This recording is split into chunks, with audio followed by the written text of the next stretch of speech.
Hello guys, welcome you all once again my channel toppers forum. Myself Vinay Tripathi. सही देख रहे हैं board पर आप लोग? टॉपर्स फोरम चैनल में स्वागत है आप लोगों का। आज हम लोग करंट अफेयर पढ़ेंगे। करंट अफेयर जो पढ़ेंगे वो स्पेशली यूपीपीएससी 2020 जो प्रीलिम्स एग्जाम होना है। प्रीलिम्स एग्जाम आपका कब होना है? 21 जून को। तो इसके लिए हम ये करंट अफेयर की सीरीज कंटिन्यू कर रहे हैं और मेरा नाम है विनय त्रिपाठी। तो आइए बिना टाइम बर्बाद किए शुरू करते हैं। साथियों, जो इस सीरीज में आपको न्यूज मिलेंगी वो स्पेशली यूपीपीएससी के लिए एक्सट्रीमली इंपॉर्टेंट होंगी।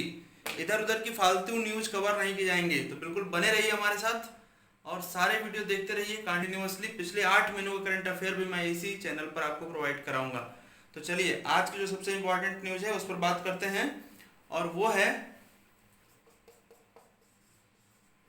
मैरिजुआना कल्टीवेशन को लेकर के।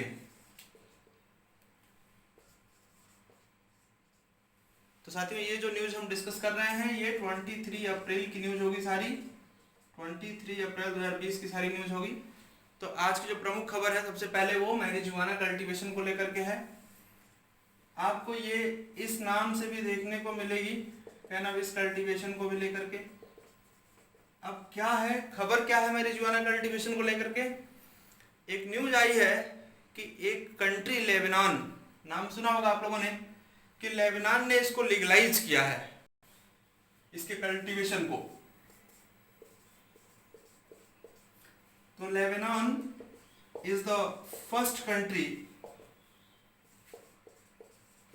Country of the Arab which legalize the marijuana cultivation. मतलब कहने का ये हुआ कि लेबनान अरब देशों की पहली कंट्री है जिसने मैरिजुआना कल्टीवेशन को लीगलाइज किया है। Marijuana cultivation. अब आप लोगों के दिमाग में सिर्फ एक बात आ रही होगी कि सर ये मैरिजुआना क्या है, कैनाबिस क्या है। तो मैं आप लोग बता देता हूँ। आपने सुना होगा नाम भांग, गांजा, अफीम, चरस, मॉर्फिन, ये सब नाम सुना होगा आप लोगों ने। तो जिसे मेनली आप अफीम कहते हैं। अफीम की खेती जो भांग के जैसा इसका होगा वो, और मुख्यतः भांग का पौधा ही कह लीजिए, भांग के पौधे जैसा होता है और उसमें फल आते हैं और वो फल इंडस्ट्रियल और मेडिसिनल पर्पज में यूज होते हैं। तो आप जानते हैं यदि इसकी खुलेआम परमिशन दे दी जाए तब तो फिर पूरा देश मस्त रहेगा, नशे में, है ना। तो इसके लिए गवर्नमेंट से इसका परमिशन लेना पड़ता है। तो लेबनान अरब देशों में पहला ऐसा कंट्री है जिसने इसके कल्टीवेशन को लीगल परमिशन दिया है। अब आपका यहाँ पर एक काम है कि आप कमेंट बॉक्स में ये जरूर बताएंगे, जो लोग भी वीडियो देख रहे हैं, कि लेबनान की कैपिटल सिटी का क्या नाम है। एक बात। दूसरी बात ये कि लेबनान कौन से सी को टच करता है और यहाँ पर किस तरीके का क्लाइमेट है, ये आप वीडियो के कमेंट बॉक्स में बताएंगे। आगे बढ़ते हैं। तो अभी तक हम ये समझ पाए कि कैनाबिस या मैरिजुआना का कल्टीवेशन लेबनान के कंट्री के अंदर होगा, इसका लीगल परमिशन मिल गया है। नाउ क्वेश्चन इज दैट कि किस वैली में होगा, किस घाटी में होगा। तो बहुत ही इंपॉर्टेंट क्वेश्चन हो सकता है कि in the बेक्का valley, in the बेक्का valley. सीधे सीधे बच्चों ज्योग्राफी के अंदर आपसे पूछ सकते हैं मैच द फॉलोइंग या करेक्टली मैच में कि बेक्का वैली कौन सी कंट्री में है। तो आंसर होगा बेक्का वैली आपका लेबनान में है। फाइन। अब सवाल ये उठता है कि इसके अलावा जो दुनिया में और जहां पर मैरिजुआना का कल्टीवेशन होता है वो कंट्रीज कौन से हैं। तो सबसे पहले तो आपको बता दूं कि ये जो लेबनान है, Lebanon is the third largest supplier of marijuana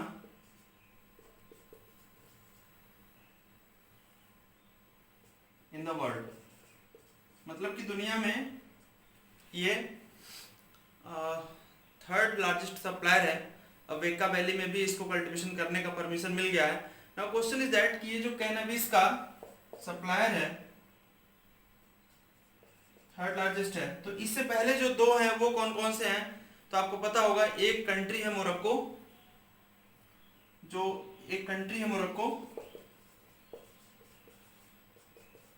और एक कंट्री आपने नाम सुना होगा अफगानिस्तान का।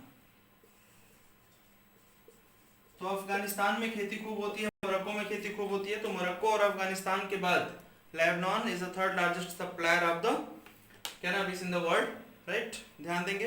अच्छा, ध्यान ये भी देंगे आप, कई बार ऐसा भी क्वेश्चन से लास्ट ईयर पीसीएस में, यूपी पीसीएस में जो 2019 का यूपी पीसीएस था, उसमें तुलसी के बारे में पूछा गया था कि तुलसी का जो तुलसी की पत्तियां आप लोग खाते होंगे तो एक विशेष तरह का उसमें आपको टेस्ट मिलता है, वो पूछा जाता है कि वो कौन सा टेस्ट किस कैटेगरी में आता है, किस तरीके का केमिकल उसमें होता है। तो ऐसे ही जैसे उसमें फ्लेवोनाइड है स्पेशली, तो यहाँ पर भी सवाल पूछ सकते हैं कि जो कैनाबिस है या जो ओपीएम होता है ये किस कैटेगरी में आता है, एल्कलाइड होता है, टर्पेनाइड होता है, स्टेरॉइड होता है। तो आंसर आप लोग करेंगे कि ये आपका एल्कलाइड होता है, जो आपका तंबाकू में होता है मेनली। तो नशा बहुत ज़्यादा हो सकता है, इससे मेडिसिनल यूज है इसका। अब बच्चों में यहीं पर थोड़ी सी बात आप लोगों को और बताना चाहेंगे कि ओपीएम कल्टीवेशन के लिए या कैनाबिस कल्टीवेशन के लिए दो और फेमस नाम आते हैं आपके सामने। एक नाम आता है गोल्डन ट्रायंगल, गोल्डन ट्रायंगल, और दूसरा नाम आता है गोल्डन क्रिसेंट। तो सवाल ये है कि ये गोल्डन ट्रायंगल पूछा था आपसे, कई बार क्वेश्चन आ चुका है एग्जाम के अंदर कि गोल्डन ट्रायंगल में कौन कौन सी कंट्री हैं और गोल्डन क्रिसेंट में कौन कौन सी कंट्री हैं। तो ये दोनों आपको थोड़ा सा ध्यान रखना पड़ेगा। तो मैं आप लोगों को बता देना चाहता हूँ कि देखिए, यदि गोल्डन क्रिसेंट की बात आप करते हैं तो यहाँ पर तीन कंट्री आपको मिलेगी। एक मिलेगा ईरान, एक मिलेगा ईरान, एक मिलेगा पाकिस्तान, ईरान, पाकिस्तान एंड अफगानिस्तान। तो ये तीनों शामिल हैं, ये तीनों मिलकर के बनाते हैं क्या, गोल्डन क्रिसेंट। तो आपसे क्वेश्चन कैसे पूछा सकता है कि which of the following country does not participate golden crescent. तो आंसर होगा इसमें से जो भी नहीं आएगा, चौथा जो कंट्री आएगा वो आप देख लेंगे। और गोल्डन ट्रायंगल आप जानते हैं कि थाईलैंड एक कंट्री है जहाँ पर बहुत ज़्यादा डिमांड होती है बहुत सारे प्रोडक्ट्स की, दुनिया से बहुत सारे लोग वहाँ पर घूमने भी जाते हैं। तो थाईलैंड, म्यांमार और लाओस, मैंने बताया एक बार फिर से, थाईलैंड, म्यांमार एंड लाओस, इन तीनों कंट्रीज का जहाँ पर कन्वर्जेंस है, एक एरिया है जो आप कह सकते हैं मेकॉन्ग और रॉक रिवर का, मेकॉन्ग और रॉक रिवर का जो एक फार्मिंग एरिया है जहाँ पर बनता है, एक लैंड एरिया जहाँ पर बहुत सारी खेती होती है इसकी, तो उसे हम लोग गोल्डन ट्रायंगल कहते हैं। याद रखेंगे गोल्डन ट्रायंगल में थाईलैंड, म्यांमार और लाओस शामिल है, और गोल्डन क्रिसेंट में ईरान, पाकिस्तान और अफगानिस्तान शामिल है। अब देखिए, ज़्यादा डिटेल में हम इसके स्टैटिक पार्ट पर नहीं जाना चाहते हैं, जब अलग अलग इश्यूज पर वीडियो आते रहेंगे आप लोग फॉलो करते रहिएगा। मेनली हमारा जो कंसर्न है वो करंट अफेयर का है। तो करंट अफेयर में अभी सिर्फ आपको याद रखना है कि लेबनान में गवर्नमेंट ने लेबनान कंट्री के अंदर जो आपका बेक्का वैली है वहाँ पर उसने परमिशन दिया है कैनाबिस के कल्टीवेशन के लिए। ये इंपॉर्टेंट है आपके लिए। लेबनान की लोकेशन मैप में जाकर के मार्क कर लीजिएगा, क्योंकि उस एरिया से खास करके मिडिल ईस्ट के रीजन से मैप से भी संबंधित क्वेश्चन बहुत पूछे जाते हैं। ठीक है, आगे बढ़ते हैं। इसके बाद जो बच्चों एक अगली न्यूज आपके लिए है, अगेन ये बहुत इंपॉर्टेंट है।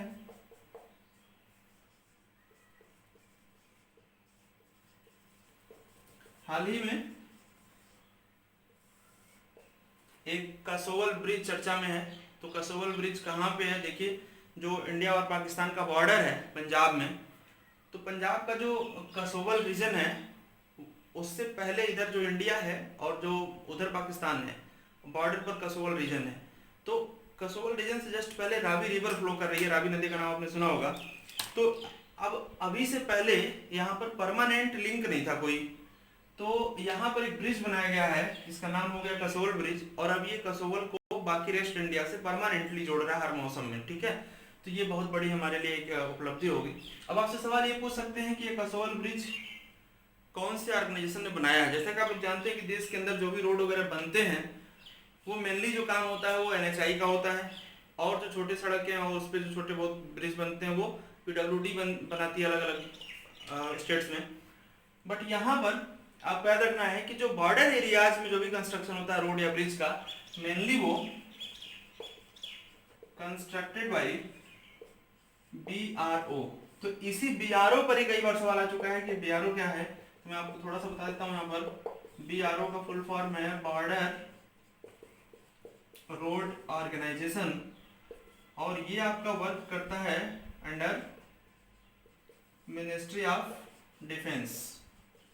थोड़ा सा मैं आपको ये भी बताना चाहूँगा कि यदि भूटान में, नेपाल में, अफगानिस्तान में, ऐसे कंट्रीज के अंदर भी कई बार जाकर के इंडियन गवर्नमेंट वहाँ पर रोड बनाती है, उनके ब्रिज बनाती है, तो वो सारा काम मेनली बीआरओ ही करता है। कंट्री से बाहर यदि कोई रोड हम बना रहे हैं कहीं पर तो बीआरओ करता है।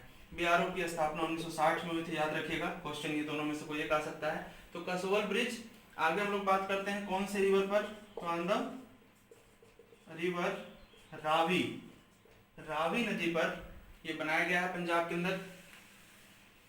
यहाँ पर मैं आप लोगों को एक होमवर्क देना चाहता हूँ, आराम से बैठ के पढ़िएगा।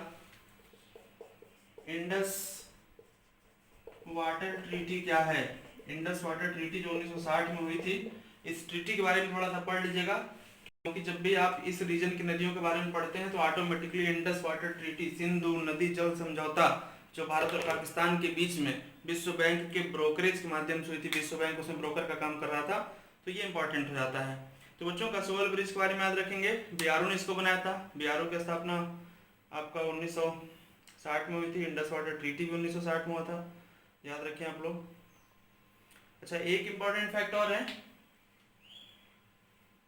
ये आपका होमवर्क है, फैक्ट नहीं है, कि जो रावी नदी है इसका प्राचीन नाम क्या था, ठीक है, याद रखेंगे। फाइन, अगली न्यूज की तरफ बढ़ते हैं, क्योंकि टाइम कम रहता है और जो इंपॉर्टेंट न्यूज है वो ज्यादा कवर करनी पड़ती है। अभी चर्चा में पीवी सिंधु, ये चर्चा में है। ये आप लोग जान रहे हैं कि प्रत्येक वर्ष यूपीपीसीएस स्पोर्ट से क्वेश्चन पूछता ही पूछता है, करंट अफेयर में पूछता है और करंट अफेयर को जोड़ करके स्टैटिक पार्ट में जाकर पूछता है। तो जैसे पिछली बार दीपा मलिक के बारे में पूछा था, तो देखिए होता क्या है, जनरली हम लोग ये पढ़ लेते हैं कि इनको ये अवार्ड मिला, इनको अवार्ड मिला, थोड़ा सा इनके बैकग्राउंड में भी जाना पड़ेगा। तो सीधा सीधा एक सवाल तो ये पूछ सकते हैं कि यह किस खेल से संबंधित है, तो वो तो मैं आपको बताऊंगा, लेकिन चर्चा में क्यों है, करंट में क्यों है। तो देखिए, एक कैंपेन लॉन्च किया गया है, आई एम बैडमिंटन, ये आपका कैंपेन है, ये कैंपेन है, और इसी कैंपेन की ब्रांड एम्बेसडर बनाया गया है किसको, ये ब्रांड एम्बेसडर बनाया गया किसको, पीवी सिंधु को। अब ये कैंपेन लॉन्च किसके द्वारा किया गया है, तो बैडमिंटन वर्ल्ड फेडरेशन जो आपका है, ये जो कैंपेन लॉन्च किया गया है, launched by badminton world federation, BWF। तो बैडमिंटन वर्ल्ड फेडरेशन की स्थापना एस्टैब्लिश हुआ था, ये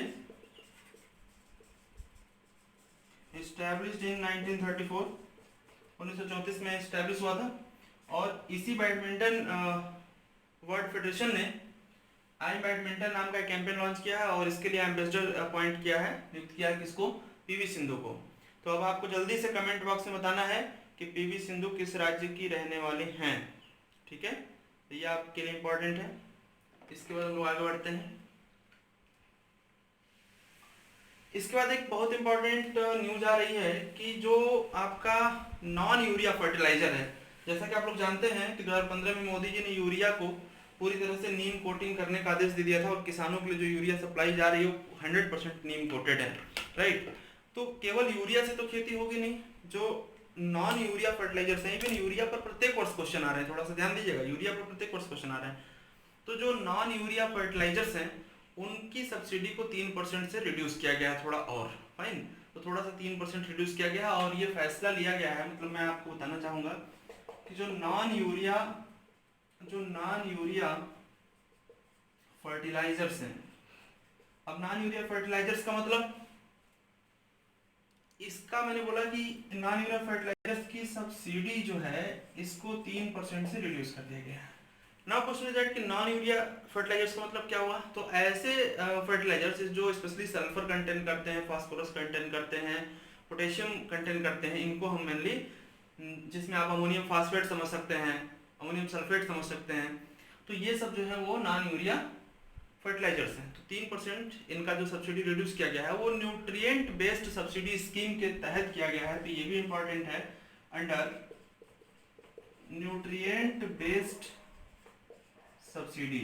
तो इस सब्सिडी के तहत, स्कीम के तहत इसको रिड्यूस किया गया है। तो एक तो याद रखेंगे आप, जो न्यूट्रिएंट बेस्ड सब्सिडी स्कीम है इसी के तहत इसको रिड्यूस किया गया है। अब जो सबसे इंपॉर्टेंट क्वेश्चन आपके सामने आ रहा है इस टॉपिक से रिलेटेड, कि ये फैसला कौन लेगा, ये कौन डिसाइड करेगा कि हाँ हमने सब्सिडी कम करना है या बढ़ाना है। तो आंसर होगा कि approved by cabinet committee on economic affairs, जिसे आप CCEA कहते हैं। CCEA बहुत ही इंपॉर्टेंट पॉइंट है ये CCEA। अब आप लोग जल्दी से बताइए CCEA का चेयरमैन कौन होता है। चेयरमैन होता है, मैं ही बता देता हूँ आप लोगों को, चेयरमैन होता है प्राइम मिनिस्टर ऑफ इंडिया। तो cabinet committee on economic affair का चेयरमैन कौन होता है, प्राइम मिनिस्टर ऑफ इंडिया। ये इंपॉर्टेंट क्वेश्चन है और ये डिसीजन जो होता है वो PM लेते हैं, ठीक है, फाइन। आगे अगला क्वेश्चन, अगला टॉपिक हमारा जो है वो देखिए। तो यहाँ पर आप लोगों का एक और होमवर्क मैं देता हूँ, यूरिया के बारे में ठीक से आप लोग पढ़ेंगे। स्टैटिक क्लास के अंदर मैं कभी साइंस पढ़ाऊंगा तो वहाँ पर आपको यूरिया के बारे में बताऊंगा। यूरिया से कंटिन्यूअसली पीसीएस में क्वेश्चन आ रहे हैं, हर साल 1 या 2 क्वेश्चन आ रहे हैं, क्योंकि किसानों की जो कह सकते हैं कि जो उपज है वो मुख्यतया डिपेंड्स करती है किस पर, यूरिया पर। फाइन। अगला एक बहुत इंपॉर्टेंट न्यूज आपके लिए है नूर। सीधा सीधा क्वेश्चन आ जाएगा कि हाल ही में एक सैटेलाइट लॉन्च की गई है नूर, ये कौन सी कंट्री ने लॉन्च किया है। आपके सामने ऑप्शन आ जाएगा अफगानिस्तान, ईरान, पाकिस्तान, सऊदी अरब। तो आपको याद रखना है कि नूर एक मिलिट्री सैटेलाइट है, नूर एक मिलिट्री सैटेलाइट है और इस सैटेलाइट को लॉन्च किया गया है ईरान के द्वारा। अब इसमें देखिए थोड़ा सा ऑब्जेक्शन आ रहा है। यूएसए का कहना है कि ईरान ने इसको लॉन्च करने के लिए जिस टेक्नोलॉजी का यूज किया है, मेनली वो जो टेक्नोलॉजी है उससे ICBM मिसाइलें बनाई जा सकती हैं, इंटरकॉन्टिनेंटल बैलिस्टिक मिसाइल बनाई जा सकती है, जिसकी रेंज ज़्यादा होगी, 500-5500 किलोमीटर ज़्यादा होगी, 5000 किलोमीटर ज़्यादा होगी। तो ऐसी स्थिति में देखिए ईरान और यूएस का जो कॉन्फ्लिक्ट चल रहा है वो अपनी जगह पर है, लेकिन ईरान ने साफ कर दिया कि हमने जिस टेक्नोलॉजी से इसको लॉन्च किया है वो यूनाइटेड नेशन के रिजोल्यूशन को वायलेट नहीं करता, उसके प्रस्तावों का उल्लंघन नहीं करता है, ठीक है। तो ईरान अपनी जगह पर अपने आप को सही बता रहा है और यूएस उसको गलत बता रहा है, ठीक है, फाइन। तो अभी आपको याद रखना है कि नूर कहाँ का मिलिट्री सैटेलाइट है, तो आंसर है ईरान का। अब ईरान का ज्योग्राफिकल लोकेशन मैप में जाकर के आप लोग देख लीजिएगा, कौन सी खाड़ी वहाँ पर है, कौन सी नदी बहती है, किस टाइप का वहाँ पर एग्रीकल्चर होता है, कैसी इकोनॉमी है, फाइन। अब देखिए एक और न्यूज, आगे बढ़ते हम लोग। Classical swine fever. हाँ, तो बात हम लोग कर रहे हैं क्लासिकल स्वाइन फीवर का। अब कोरोना के टाइम पर कोई फीवर का और स्वाइन का नाम ले ले तो ऑटोमेटिकली थोड़ा डर लग जाता है, अरे सर अभी नया क्या आ गया ना। तो नया नहीं आ गया है, ये बहुत पुरानी बीमारी है, लेकिन ध्यान देने वाली बात क्या है कि ये बीमारी इंसानों में नहीं होती है, ध्यान देंगे। यदि बात की जाए स्वाइन फ्लू की बात की जाए, जिसका वायरस H1N1 होता है, तो उससे तो इंसान पीड़ित होता है, लेकिन ये जो क्लासिकल स्वाइन फीवर है यह मेनली इन पिग्स, तो ये पिग्स में होता है। न्यूज में क्यों आया है कि असम के अंदर लगभग 1300 पिग्स की मौत हो गई है इसकी वजह से, जो क्लासिकल स्वाइन फीवर है इसकी वजह से। तो ये बड़ा एक दुखद बात है, क्योंकि देखिए ये ऐसा नहीं कि ये असम या नॉर्थ ईस्ट के रीजन में आपको पता होगा पिग्स फार्मिंग होती है, और वहाँ पर जो पॉर्क मीट का एक बहुत बड़ा इंडस्ट्री है, आप समझ सकते हैं कि 1 बिलियन से ज़्यादा इंडस्ट्री है, मोर देन $1 बिलियन US। तो इतने बड़े लेवल पर वहाँ फार्मिंग होती है पिग्स की। तो ये कि वहाँ के जो इसके फार्मर्स हैं जो इसका पालन करते हैं, सुअर पालन करते हैं, उनके लिए एक बहुत समस्या की बात है। इसका वैक्सीन अवेलेबल है, वैक्सीनेशन से उसे वो ठीक करा सकते हैं, याद रखेंगे आप लोग। तो क्लासिकल स्वाइन फीवर की बात है तो इसे फिक्स को ध्यान में रखिएगा। और मैं बार बार कह रहा हूँ कि स्वाइन फ्लू पूछा जाता है आपसे, ऑलरेडी IAS प्रीलिम्स में एक बार पूछा जा चुका है कि इसका वायरस नाम क्या है, तो आंसर है H1N1, और ये मेनली ह्यूमन बीइंग को अफेक्ट करता है, फाइन। तो स्वाइन फीवर किस टाइप की डिजीज है भाई, वायरल डिजीज है, ध्यान रखेंगे। स्वाइन जो आपका स्वाइन फीवर है, जो क्लासिकल स्वाइन फीवर है, वो वायरल डिजीज है।